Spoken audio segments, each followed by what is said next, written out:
Climate activists are now claiming that children are a high-cost luxury and bad for the earth. I know, it's funny, right? A few days ago, Shannon Osaka, the climate zeitgeist reporter at the Washington Post, wrote a piece exploring the idea that having children is unethical as kids are bad for the climate.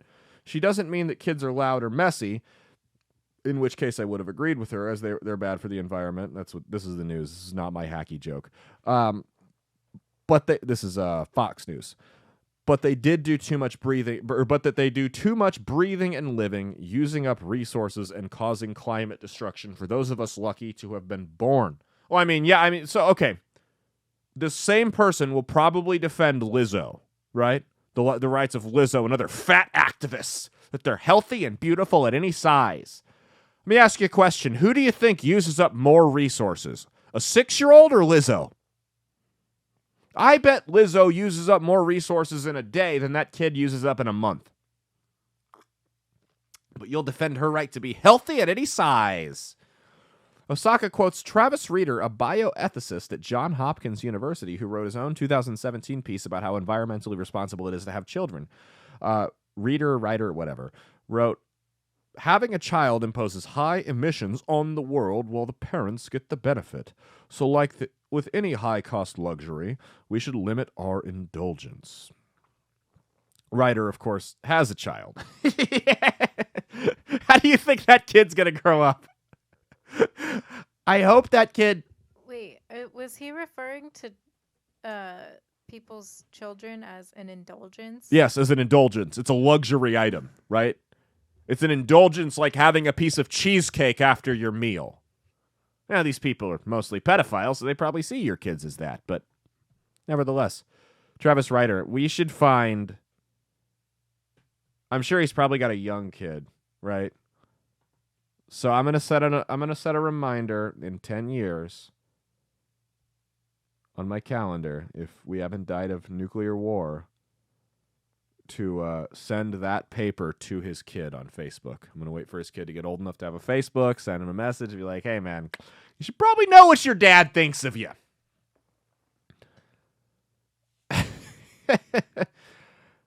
Osaka quotes Ryder as saying, you have a good moral reason to be part of the solution, not part of the problem, even when your part is infinitely small. Oh, my God. These are the same morons that think that if I don't drink from a plastic straw, we'll be able to fix the weather. Shut up. Shut up. Setting aside whether there is any evidence for this solution actually working, and as Osaka points out, that evidence is very, very slim, is Ryder or any other anti-children environmentalist doing other small measures to save our planet? Does he vacation? Okay, this is their opinion piece. I'm not going to do that. But no, it's a good point. Does he vacation? We had that Izzy girl that we showed on Smart Stupid People like a couple months ago, where she was talking. They asked her if a trip to Fiji would be environmentally conscious, and she said no. And they said, where'd you go on vacation this year? Fiji. Come on, guys. These people are hypocrites. The climate movement has died in such a tremendous fashion because so many of them are hypocrites.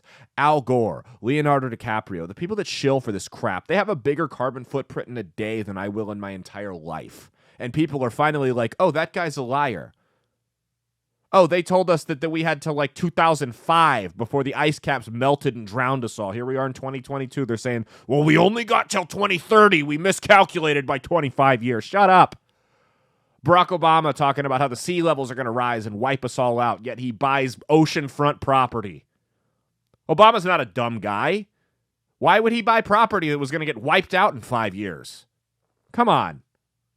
Everyone's finally realized these people are a bunch of hypocrites, and we've just stopped paying attention to them. And we're all better off for it. The climate hasn't gotten any worse. Every time there's a snowstorm, there's like, well, that's proof. Weather is bad. That's proof that I'm right. That's when you control both goalposts, it's impossible to lose, I guess, right? Because they say when it's too cold, that's proof of climate change, but when it's too hot, that's proof of global warming. So they can't lose. They have both end zones. It's a load of crap. And I'm glad we're not taking them seriously anymore. Kids are a luxury. I'm going to leave you guys with this. Liberals, leftists. I'm going to ask you this question. I'm going to be 100% serious, okay? if you want people to stop having kids and they listen to you, who are you going to perform drag shows for? Hey, thanks for watching. If you liked what you saw, be sure to click the link in the description to get the full episode on Rumble. If you prefer to listen along, you could actually get us on Spotify, Spreaker, and iHeartRadio. You can also go to www.outlawstreamers.com to learn more about not just my show, but tons of other great shows and all the exciting projects they have coming up. Follow my socials at Caleb Isn't Funny on Twitter and Instagram, at Caleb Salvatore Comedy on the Chinese Spy app that is TikTok, and be sure to like and subscribe to this YouTube channel. Thanks, and we'll see you every Saturday for brand new episodes of That's Based. Peace.